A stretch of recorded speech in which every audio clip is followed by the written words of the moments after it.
सिंधी अदब जी दुनिया में भली कार दोस्तों शामिल करियूं था नाविल इश्क जा 40 उसूल हिस्सो 27। बेबारस एक जंगजू कोन्या मई सन 1246 ईस्वी। बिल्लाए मूंखे पंहिंजी समाअतुनि ते यकीन न आयो जॾहिं इहो ॿुधुमि त शम्स तबरेज़ मकतब पहुची मुंहिंजे चाचे जी मुंहुं मुक़ाबिल थियो आहे। छा उन माण्हू में थोरी बि शराफ़त कोन्हे? काश मां उन वक़्तु उते हुजां हा। संदसि मनहूस वात खोलण खां अॻु उनखे लत हणी ॿाहिरि कढी छॾियां हा, पर मां उते कोन हुअसि। लॻे थो चाचे सां संदसि डिघी ॻाल्हि ॿोल थी आहे। तॾहिं त शागिर्दनि जे वात ते रुॻो इहा ॻाल्हि आहे, पर संदसि ॻाल्हियूं मुतज़ाद आहिनि। उन करे मां संदनि उन्हनि ॻाल्हियुनि ते पूरो यकीन नथो करियां। अॼु राति मां ॾाढी बेचैनी महसूस पियो करियां। इहो सभु उन तवाइफ़ सहराई गुलाब जे करे आहे। मां पंहिंजो ज़हन संदसि ख़्याल खां आझो नथो करे सघां। उहो ईअं आहे जीअं कंहिं ॻुझनि खाननि में पयल हीरा जवाहिर। ईअं लॻंदो आहे त तव्हां उन जा मालिक आहियो, पर जेकॾहिं तव्हां वटि चाबियूं न आहिनि त इहे सभु परे ई बंदि ई रहनि था।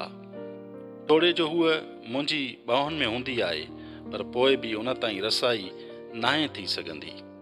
संदसि सुपुर्दगी मूंखे वधीक परेशान करे थी।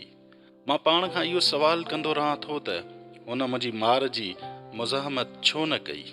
बसि उहा कंहिं पुराणे पायदान जियां पेरनि हेठां पए रही। वो वापसि मूंखे मारे हा या मदद लाइ ॿाॾाए हा त मां खेसि मारणु बंदि करियां हा, पर हूअ त बेहसो हरकत पई रही। संदसि अखियूं फुटारियल वात ते चुप जी मोहर लॻल, ॼण सभु कुझु सहण जो वचन करे छॾियो हुजांइ। छा खेसि इहा परवाह न हुई त मां खेसि मारे सघियुसि थे। ॿीहर कोठे ते न वञण जी भरपूर कोशिश करे रहियो हुउसि, पर अॼु खेसि ॾिसण जो चाह एतिरो वधी वियो जो मां पाण खां हाराए वियुसि।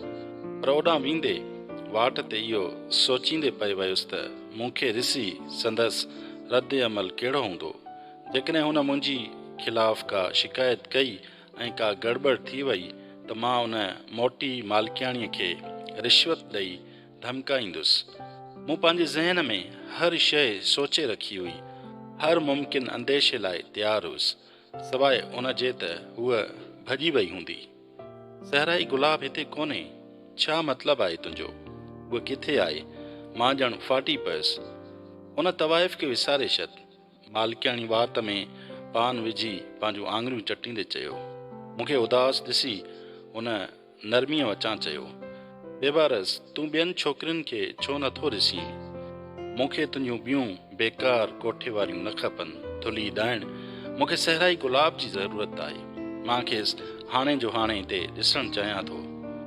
मुंहिंजी अहिड़ी तकरीर ते ख़्वाजा सरा पंहिंजूं कारा भिरूं मथे कया, पर मूंसां बहस करण जी खेसि हिमत न थी। संदसि आवाज़ बुणबुण कंदे झको थियो, ॼण हूअ जेको ॿुधाइण वारी हुई सो संदसि लाइ शर्म जोॻो हो। हूअ हली वई आहे। जॾहिं हर कोई सुम्ही पियो हो त हूअ भॼी वई। इहा त का मज़ाक थी लॻी। तवाइफ़िन कोठे तां कॾहिं खां भॼणु शुरू कयो आहे। तूं खेसि हाणे ई ॻोल्ह, मूं चयो। मालिकियाणी मूंखे ईअं गौर सां ॾिठो ॼण हुन मूंखे नईअ मां ॾिठो हुजे। मूंखे हुकुम ॾियण वारो तूं केरु थींदो आहीं? जीअं ई हुन मूंखे घूरियो, संदसि नंढड़ियूं अखियूं जेके सहराई गुलाब जी अखियुनि जहिड़ियूं बिल्कुलु न हुयूं, उहे वधीक नंढियूं थी वयूं। मां हिकु मुहाफ़िज़ आहियां जंहिंजो चाचो आला उहिदे ते आहे। मां इन जॻह खे बंदि कराए तव्हां सभिनी खे घिटी में आणे सघां थो। वेझो वञी संदसि कश में रखियल दॿे मां पान खणंदे चयुमि। मूं पंहिंजूं आङिरियूं मालिकियाणी जे रहे सां उघियूं। संदसि मुंहुं ॻाढ़ो थी वियो, पर हुन विढ़ण जी हिमत न कई। तूं मूंखे कसूरवार छो थो चईं? उन दरवेश खे ॾोह ॾे। हुन ई सहराई गुलाब खे कोठो छॾे ख़ुदा खे ॻोल्हण लाइ हिरखायो। हिकु घड़ीअ लाइ मां सम्झी न सघियुसि त हूअ कंहिंजी ॻाल्हि करे रही हुई, पर पोइ सम्झी वियुसि त हू ॿिए कंहिंजी न पर शम्स तब्रेज़ जी ॻाल्हि करे रही हुई। पहिरियों मुंहिंजे चाचे जे शागिर्दनि जे साम्हूं गुस्ताखी ऐं हाणे वरी ही साफ़ ज़ाहिर आहे त हू काफ़र पंहिंजी हद में रहणु नथो ॼाणे। ईला नॉर्थ एम्पटन 26 जून सन 1208 ईस्वी। बेहद प्यारा अज़ीज़, मूं हिन वक़्तु तोखे ख़त लिखण जो फ़ैसिलो कयो आहे। पुराणे अंदाज़ जो ख़त, मस ख़ुशबू वारो कागज़, हिकु जहिड़ो लिफ़ाफ़ो ऐं हिकु मोहर वारो अंदाज़ त तोखे यादि हूंदो। मां अॼु मंझंदि हीउ ख़त एम्स्टरडम मां मोकिलण वारी आहियां।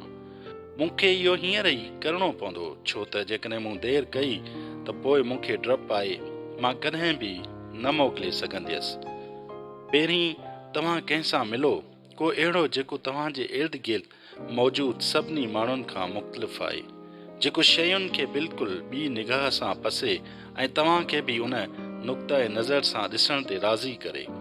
हर शइ जो नए अंदाज़ सां मुशाहिदो करियो। ज़ाहिरी ऐं बातिनी तरह तव्हां सम्झो त तव्हां उन खां किनारो कयो आहे। तेसीं ताईं तव्हां इहो सोचींदा हुजो त तव्हां उन तूफ़ान मां रस्तो कढी वठंदा। जेसीं ताईं ओचितो तव्हांखे इहो इदराक नथो थिए त तव्हां उन तूफ़ान में वकोड़जी विया आहियो ऐं कंहिं शइ ते वस नथा हलाए सघो। इहो नथी ॿुधाए सघां त कॾहिं खां तुंहिंजे लफ़्ज़नि में क़ैद थी वई आहियां।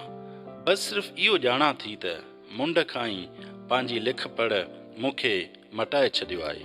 अहिड़ी ॻाल्हि ते मां पछताए बि सघां थी, पर मूं पूरी ज़िंदगी अहिड़ियुनि ॻाल्हियुनि ते पछतायो आहे जेके न करे सघी आहियां। हाणे तब्दीली आणींदड़ ॻाल्हि ते पछताइण में मूंखे को नुक़सानु नथो लॻे। जॾहिं खां नाविल ऐं ईमेल्स जे ज़रिए तोसां मिली आहियां, मुंहिंजे ख़्यालनि ते तूं ई क़ाबिज़ रहियो आहीं। जंहिं वक़्तु तुंहिंजी ईमेल पढ़ंदी आहियां, पंहिंजे अंदरि जोश व मुसरत महसूसु कंदी आहियां ऐं सोचींदी आहियां त अलाए कॾहिं खां अहिड़े अहसास खां महरूम थी वई हुयसि। सॼो ॾींहुं तूं ई ज़हन ते सवारु हूंदो आहीं। दिल ई दिलि में तोसां ॻाल्हाईंदी रहंदी आहियां। हैरान थींदी आहियां त कहिड़ीअ तरह मुंहिंजी रोज़मर्रा जी ज़िंदगीअ में तूं मूंखे वरंदी ॾिए थो। जॾहिं कंहिं सुठे होटल में वञा, उते तोसां गॾु वञणु चाहींदी आहियां। का दिलचस्प शइ ॾिसां त इहो सोचे उदास थींदी आहियां त इहा तूं नथो ॾिसी सघीं। हिकु ॾींहुं मुंहिंजी धीअ मूंखां पुछो त छा मूं वारनि खे कुझु कयो आहे जो उहे ख़ूबसूरत ऐं कारा पिया लॻनि। मुंहिंजा वार साॻिया ई आहिनि, पर सच इहो आहे त मां अंदर खां मुख़्तलिफ़ महसूसु करियां थी।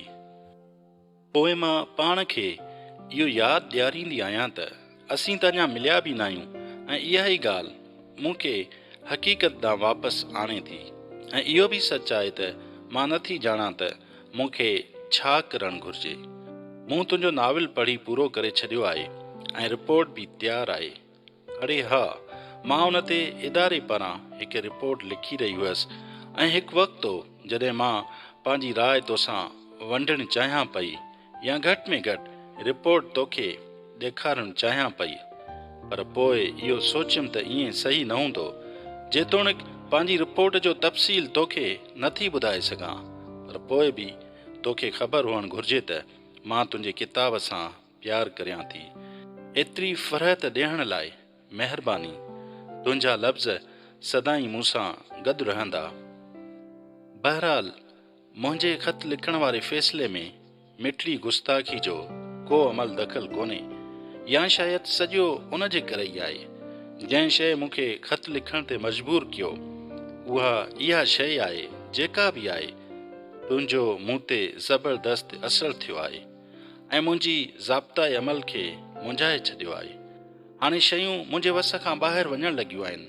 पहिरीं तुंहिंजे तसवुर ऐं कहाणियुनि सां चाह हो, पोइ मूं महसूसु कयो त मां उन्हनि कहाणियुनि जे पोयां वारे माण्हू सां प्यारु करियां थी। हाणे मां नथी ॼाणां त तुंहिंजो छा करियां। जीअं मूं ॿुधायो त मूंखे हीउ ख़त जल्द खां जल्द मोकिलण जी अशद ज़रूरत आहे। जेकॾहिं ईअं न कयुमि त मां हिन खे दर्जन खनि टुकड़नि में फाड़े छॾींदसि। पोइ ईअं लॻंदो ॼणु मुंहिंजी ज़िंदगी में कुझु नओं, कुझु ग़ैर मामूली न आहे। हा, जीअं हमेशह सभु कुझु सही हुअण जो मिक्र कयो आहे, इहो मां करे सघां थी। मां इहो मिक्र करे सघां थी त ॼण मुंहिंजी दिलि में को मिठड़ो दर्द हो ई न। मोहब्बत मंझां ईला कीरा कोनिया मए सन 1246 ईस्वी। बाहि मां गुज़रण जहिड़ो तजुर्बो हो। मूंखे का ख़बर न हुई त अहिड़ी हालत खे कीअं मुंहुं ॾिजे। अॼु सुबुह अलाए किथां खां हिकु औरत शम्स तबरेज़ जो पुछणु आई। मूं खेसि चयो त थोरी देरि सां अचे, छो त हू घर में कोन्हे, पर हुन वराणियो त वटसि वञण लाइ का जॻह कोन्हे ऐं हूअ आहते वठी इंतज़ारु कंदी। तॾहिं मूंखे थोरो शक थियो। मूं खां पुछा गुछा करणु शुरू कई त हूअ केरु आहे ऐं किथां खां आई आहे।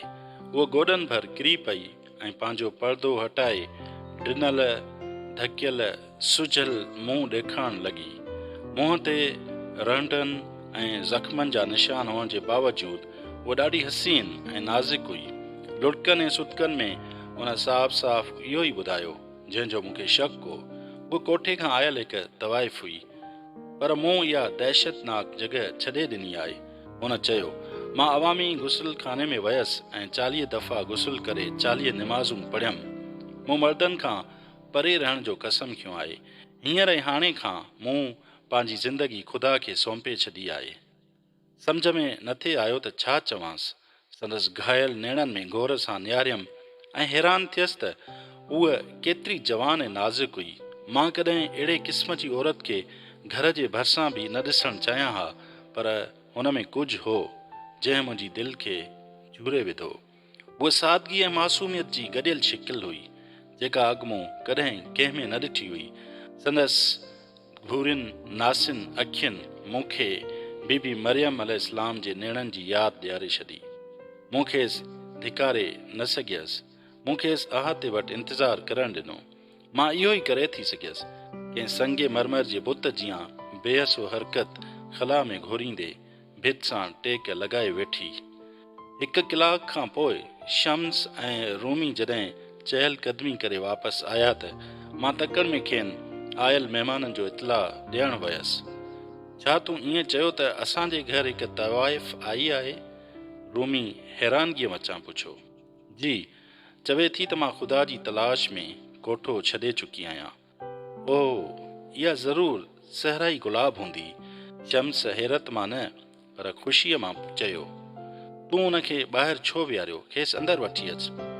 जेकॾहिं एतिरी बदनाम छोकिरी खे असां पंहिंजी छत हेठि रखियो त पाड़े वारा छा चवंदा? मूं परेशानी वचां एतिराज़ु वारियो। छा असां सभु हिकु छत हेठि नथा रहूं? शम्स आसमान ॾांहुं इशारो कंदे चयो। बादशाह ऐं फ़क़ीर, शरीफ़ ऐं तवाइफ़ सभु साॻे आसमान हेठि ई रहनि था। मां शम्स सां बहस कीअं थी करे सघियसि। वटि हमेशह हर ॻाल्हि जो जवाबु तयारु हूंदो आहे। मां हुन तवाइफ़ खे अंदरि वठी आयसि ऐं दुआ कयमि त पाड़े वारनि जूं जासूस नज़रूं असां ते न पवनि। जीअं ई सहराई गुलाब कमरे में दाख़िल थी त हुन सुटका भरींदे शम्स जो हथु चुमियो। तोखे हिते ॾिसी मां ॾाढो ख़ुशि थियो आहियां। शम्स ईअं बहकी ॻाल्हायो ॼण कंहिं पुराणे दोस्त सां ॻाल्हाईंदो हुजे। तूं हाणे हुन जॻह ते कॾहिं न वेंदीअ। तुंहिंजी ज़िंदगीअ जो उहो मरहलो पूरो थी चुको आहे। शल ख़ुदा तुंहिंजी मुसाफ़त खे सच ॾांहुं वेंदड़ सजायो सफ़र करे। सहराई गुलाब ज़ोर सां रोअण लॻी। पर मालिकाणी मूंखे कॾहिं बि सुख सां रहणु न ॾींदी। उहा जेकल खे मुंहिंजे पोयां मोकिलींदी। तव्हांखे ख़बर नाहे त उहा केतिरी। पंहिंजी सोच मुस्बत रख बचा। शम्स संदसि ॻाल्हि कटी। हिकु ॿियो उसूल यादि कर। हिन दुनिया में हर को कुझु न कुझु बणजण ऐं किथे न किथे पहुचण जी जाखोड़ कंदो रहे थो। जॾहिं त हिकु ॾींहुं खेसि इहो सभु उते ई छॾिणो पवे थो। तव्हां बातन जी उतायन दर्जे खे पंहिंजो मक़सद हयात बणायो। ज़िंदगी एतिरी हल्की ऐं ख़ाली गुज़ारियो जेतिरो ॿुड़ी अदद। असीं थांवनि जी आहियूं। थांवनि ते भली केतिरा ई नक्शो निगार छो न चिटियल हुजनि, पर उन जो सखणो पन ई असुल कम जो आहे। असांखे बि इहो ख़ालीपणो ई सिधो रखे थो। साॻी रीत कंहिं बि मक़सद जो उसूल असांखे मुतहरिक नाहे रखंदो, पर इहो सखणाइप जो शऊर ई असांखे रवां रखे थो। राति जो देर सां मूं सहराई गुलाब खे संदसि सुम्हण जी जॻहि ॾेखारी। जॾहिं उहा सुम्ही रही त मां वॾे कमरे ॾांहुं आयुसि जिते रूमी ऐं शम्स ॻाल्हाए रहिया हुआ। तोखे बि असांजे हुन कम में शरीक थियणु घुरिजे, शम्स मूंखे ईंदे ॾिसी चयो। कहिड़ो कमु? मूं पुछियो। हिकु रूहानी रक़्स कीरा, तो अहिड़ो रक़्स कॾहिं बि न ॾिठो हूंदो। मूं पंहिंजे मुड़ुस ॾांहुं ताजुब मां निहारियो। हीउ छा थी रहियो हो? हू कहिड़े रक़्स जी ॻाल्हि करे रहिया आहिनि?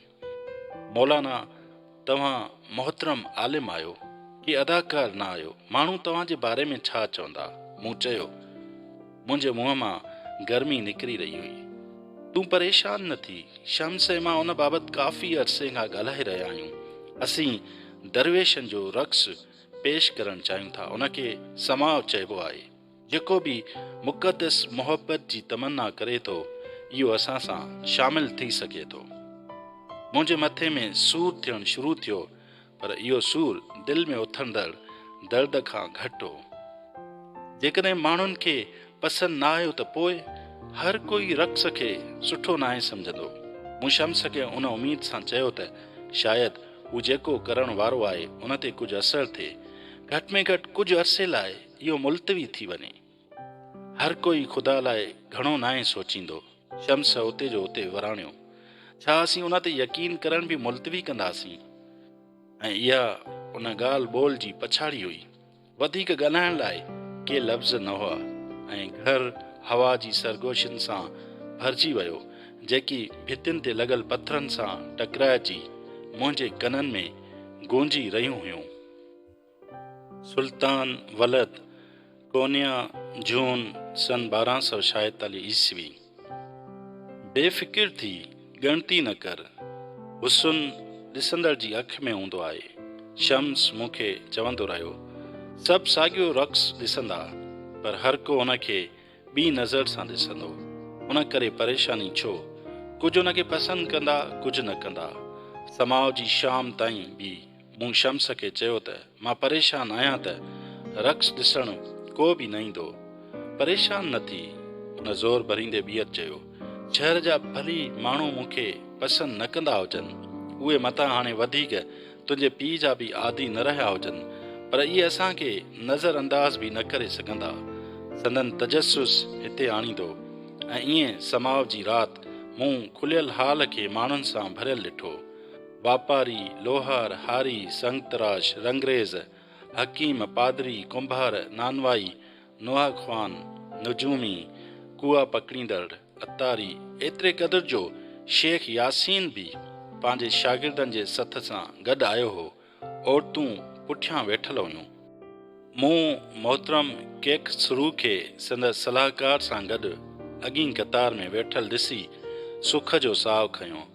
इहो सोचे इत्मीनान थियो त एतिरे आला उहिदे वारो माण्हूअ जो साथ माण्हुनि जा वात बंदि करे छॾींदो। माण्हुनि खे वेहण में चङो ख़ासो वक़्तु लॻो। तोड़े जो हू वेही बि रहिया, पोइ बि संदन आवाज़ बंदि न थियो।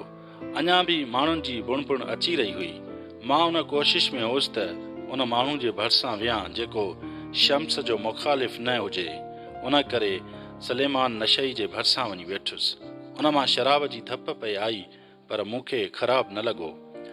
घबराहट हेठि मुंहिंजूं टंगूं ॾकी रहियूं हुयूं, जॾहिं त हवा एतिरी गरम हुई जो असांखे पंहिंजा कोट लाहिणा पिया ऐं मुंहिंजे हथनि जूं तिरियूं बि पघरियल हुयूं। हीउ प्रोग्राम मुंहिंजे पीउ जी घटिजंदड़ साख लाइ तमामु घणो ज़रूरी हो। मूं ख़ुदावंदे आलम खां दुआ कई, पर सम्झ में नथे आयो त छा करणु घुरिजे। शयूं सही थियण लॻियूं हुयूं, उन करे मूंखे पंहिंजूं दुआऊं कमज़ोर महसूसु थियण लॻियूं। थोरीअ देरि में हिकु आवाज़ु आयो, पहिरीं परे खां ऐं पोइ वेझो थियण लॻो। इहो एतिरो त मन मोहींदड़ ऐं जानदार आवाज़ हो जो ॿुधण लाइ सभिनी पंहिंजो साहु रोके रखियो। हीउ कहिड़े क़िस्म जे औज़ार जो आवाज़ु आहे? सुलेमान ख़ौफ़ ऐं ख़ुशी जे गॾियल अहसास में सरगोशी कई। उनखे नई चइबो आहे। मूं बाबा ऐं शम्स जी ॻाल्हि ॿोल खे यादि कंदे ॿुधायो। उन जो आवाज़ महबूब लाइ मुश्ताक जी सदा आहे। जॾहिं नई जो आवाज़ घटि थियो त मुंहिंजो पीउ स्टेज ते ज़ाहिर थियो। होरियां होरियां कदम खणंदे हू अॻियां आयो ऐं हाज़रीन खे भलीकार कयईं। संदसि पोयां 6 दरवेश आया। सभई मुंहिंजे पीउ जा मुरीद हुआ। सभिनी खे ड्रिघे घाघरे सां गॾु अछो लिबास पहिरियल हो। उन्हनि सीने ते हथ ॿधी मुंहिंजे पीउ जे अॻियां झुकी खांसि दुआ वरिती ऐं पोइ मौसीक़ी शुरू थी ऐं हिकु हिकु करे दरवेश फिरणु शुरू थियो।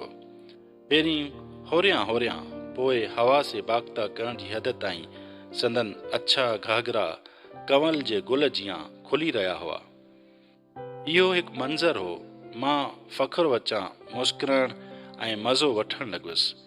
टेडी अख सां हाज़रीन जो रद्द अमल ॾिसणु लॻुसि। एतिरे क़दुरु जो बुरी खां बुरा गिलाखोर बि साराह जोगिन नज़रुनि सां रक़्स ॾिसी रहिया हुआ। दरवेश फिरंदा रहिया एतिरे ताईं जो उहे ख़ला में फ़ना थी समाइजी विया। पोइ मौसीक़ी वधी वई। परदे जे पुठियां ईंदड़ रबाब जो आवाज़ नई ऐं दुहिलनि जी आवाज़ खे पकिड़णु लॻो। तॾहिं सहरा में आयल तेज़ वाचूड़े जियां शम्स तबरेज़ स्टेज ते आयो। खेसि गहरे रंग जो चोगो पहिरियल हो। हू सभिनी खां कदावर लॻी रहियो हो। हू पिणु तेज़ वाचूड़े जियां फिरी रहियो हो। संदसि ॿाहूं सिज जी ॻोल्हा में सूरजमुखी वांगुरु मथे खयल हुयूं। केतिरनि ई माण्हुनि खे ख़ौफ़ वचां थधो साहु भरींदे ॿुधुमि। एसी ताईं जो उहे माण्हू बि जेके शम्स तबरेज़ सां घणी नफ़रत कंदा हुआ, उहे बि उन साहत जे जादुई ॼार जी लपेट में अची विया। मूं पंहिंजे पीउ ॾांहुं निहारियो। जॾहिं शम्स दीवानगी वचां फेरियूं पाए रहियो हो ऐं संदसि मुरीद पंहिंजी गर्दान में होरियां होरियां फिरी रहिया हुआ त मुंहिंजो पीउ शाह बलूच जे कंहिं पुराणे वण जियां जामिद वेठो हो। दाहो ऐं माठीणो संदसि चप मुसलसिल विर्द करे रहिया हुआ। आख़िरकार मौसीक़ी झकी थी। यकदन सभिनी दरवेशनि फिरणु बंदि करे छॾियो। हर कंवल जो गुल पंहिंजो पाण में समोचणु लॻो। तशक्कुर वचां मुंहिंजे पीउ स्टेज ऐं हॉल में मौजूदु सभिनी माण्हुनि खे दुआ ॾिनी ऐं हिकु पल लाइ ईअं लॻो ॼणु असीं सभु हिकु मुकमिल तनासिब में जुड़ियल आहियूं। हिकु ॻूढ़ी अणझली सांत छांइजी वई। कंहिंखे सम्झ में न पियो अचे त छा चइजे। अहिड़ी शइ अॻु कंहिं बि न ॾिठी हुई। बाबा जी आवाज़ ई सांत खे चीरियो। मुंहिंजा दोस्तो, उनखे समाव चइबो आहे। दरवेशनि जो रक़्स। अॼु खां हर उमिरि जो दरवेश समाव कंदो। हिकु हथु आसमान न करे ॿिए हथ सां ज़मीन तां इशारो कंदो। क़ादिर मुतलिक तरफ़ां मिलियल महर जो हर ज़रो असीं माण्हुनि में विरहण जा ज़ामिन आहियूं। माण्हुनि जे मुख ते मुर्क अची वई ऐं रज़ामंदी में बुणबुण कयाऊं। हाल में हिकु दोस्ताणे गरम जोशी वारो माहौल बर्पा थी वियो। मां अहिड़ी मोट मां एतिरो ख़ुशि थियुसि जो मुंहिंजी अखियुनि में लुड़क अची विया। आख़िरकार मुंहिंजो पीउ ऐं शम्स उहो प्यार ऐं इज़त वठणु शुरू कई हुई जिन जा उहे हक़दार हुआ। उहा राति उन गरम जोशीअ सां ई ख़तमु थिया ऐं मां ख़ुशि घर वञी सघां हा उन यकीन सां त शयूं हाणे सही थी रहियूं आहिनि। जेको बाद में थियो उहो न थिए हा, जंहिं हर शइ खे तबाह करे छॾियो।